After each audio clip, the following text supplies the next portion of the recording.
Hello students, welcome to school Rupam. আজ তোমাদের দশম শ্রেণী ভূগোলের বাছাই করা গুরুত্বপূর্ণ 2 এবং 3 নম্বরের সংক্ষিপ্ত উত্তরধর্মী প্রশ্ন করেছি, যেগুলি তোমাদের দ্বিতীয় পর্যায়ক্রমিক মূল্যায়নের জন্য খুবই গুরুত্বপূর্ণ। তো চলো ভিডিওটি শুরু করি।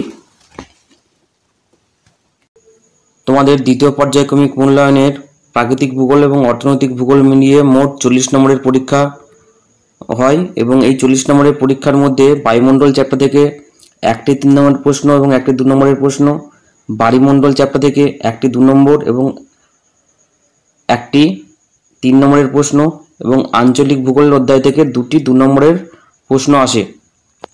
তো এই প্রশ্নগুলি কী কী আসতে পারে তার একটি সাজেশন আমি তৈরি করেছি। তো চলো এবার প্রশ্নগুলি দেখে নিই। প্রথমে প্রতিটি প্রশ্নের মান 2।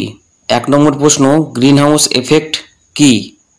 2 নম্বর প্রশ্ন, ট্রপোস্ফিয়ারের বৈশিষ্ট্য দুটি লেখো। 3 নম্বর প্রশ্ন, বৈপরীত্য উত্তাপ কি?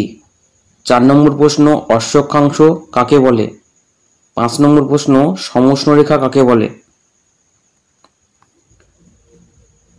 এবারে 6 নম্বর প্রশ্ন, ডোলড্রাম কাকে বলে? 7 নম্বর প্রশ্ন, সমপ্রদেশ রেখা বলতে কি বোঝায়? 8 নম্বর প্রশ্ন, এরোসল বলতে কি বোঝো? 9 নম্বর প্রশ্ন, সীমান্ত বৃষ্টি কাকে বলে? 10 নম্বর প্রশ্ন, হিমপ্রাচীর কাকে বলে? 11 নম্বর প্রশ্ন, পেরিজি কাকে বলে? এবারে 12 নম্বর প্রশ্ন, বান ডাকা কি? 13 নম্বর প্রশ্ন, সমুদ্র স্রোত কাকে বলে? 14 নম্বর প্রশ্ন, মগ্নচড়া কাকে বলে? 15 নম্বর প্রশ্ন, মুখ্য জোয়ার বলতে কি বোঝো? 16 নম্বর প্রশ্ন, গৌণ জোয়ার কি? 17 নম্বর প্রশ্ন, ইঞ্জিনিয়ারিং শিল্প কাকে বলে? 18 নম্বর প্রশ্ন, জনঘনত্ব কাকে বলে? 19 নম্বর প্রশ্ন, বাগিচা ফসল কাকে বলে?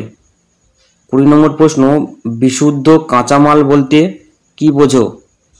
21 নম্বর প্রশ্ন, সোনালী চতুর্ভুজ কি? 22 নম্বর প্রশ্ন, মিলেট জাতীয় শস্য কি? 23 নম্বর প্রশ্ন, আউটসোর্সিং কি? 24 নম্বর প্রশ্ন, সামাজিক ও কৃষি বনসৃজনের মধ্যে প্রভেদ কি? 25 নম্বর প্রশ্ন, জাইদ শস্য কি? 16 নম্বর প্রশ্ন, জলপথের দুটি সুবিধাগুলি কি কি? 27 নম্বর প্রশ্ন, পশ্চিম ভারতের কার্পাস বয়ন শিল্প গড়ে ওঠার দুটি কারণ কি? 28 নম্বর প্রশ্ন, পেট্রোরসায়ন শিল্পকে কেন উদীয়মান শিল্প বলা হয়? এবারে 28 নম্বর প্রশ্ন তোমাদের রিপিট হয়েছে, এটা 29 নম্বর প্রশ্ন হবে। এবারে পশ্চিমী ঝঞ্ঝা কি? 30 নম্বর প্রশ্ন হবে, এটা 29 নয়। গম চাষের অনুকূল প্রাকৃতিক পরিবেশ উল্লেখ করো। তো এই ছিল 30টি তোমাদের 2 নম্বরের কি কি প্রশ্ন আসতে পারে তার একটি সাজেশন। এবারে আমরা দেখব 3 নম্বর, অর্থাৎ প্রতিটি প্রশ্নের মান 3। প্রথম প্রশ্ন, মৌসুমী উৎপত্তিতে জেট বায়ুর ভূমিকা কি? 2 নম্বর প্রশ্ন, স্থলবায়ু ও সমুদ্রবায়ুর মধ্যে প্রভেদ কি? তৃতীয় প্রশ্ন, নিরক্ষীয় অঞ্চলে পরিচলন বৃষ্টিপাত কেন হয়?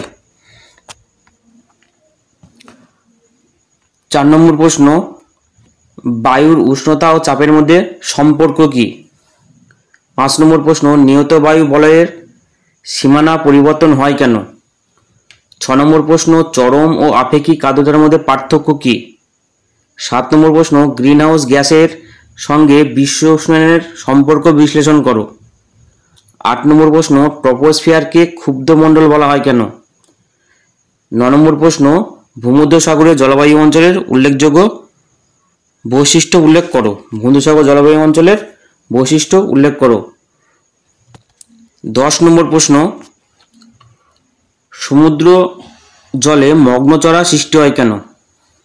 11 নম্বর প্রশ্ন, সমুদ্র তরঙ্গ ও সমুদ্র স্রোতের মধ্যে পার্থক্য কি? 12 নম্বর প্রশ্ন, ভরা কোটাল ও মরা কোটালের মধ্যে পার্থক্য কি?